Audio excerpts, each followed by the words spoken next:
Another application of the PV function, or the present value function, is to determine how much you would have to start out with in a savings account in order to reach a specific goal. So in this example, our goal is $1 million. That's the future value. And we're going to save money for 20 years. And our annual interest rate is going to be 6%. And we know we can save $300 every month. So we're doing monthly payments. That means 12 periods per year.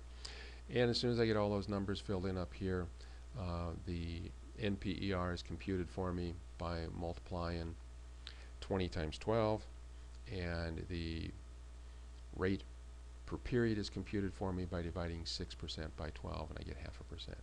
And it says here we're going to make payments at the beginning of every month. So how much do I have to start out with in order to reach that goal? Present value function, it's going to be on the Formulas tab, Financial Group,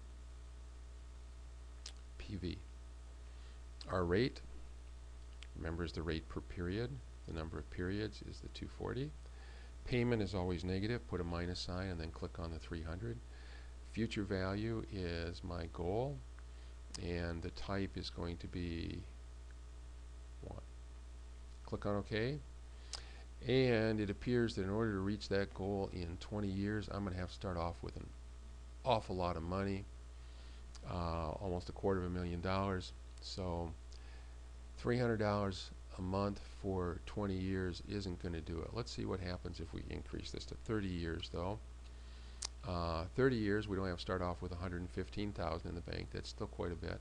Let's change this to 40 years and see what happens. And now we're down to 36,000. But we still have to start out with a pretty sizable amount if this is the amount that we're saving, and this is the interest rate, and this is our goal at the end of that time. So that's how you use the present value function to determine how much you'd have to start off with in savings in order to reach a particular goal.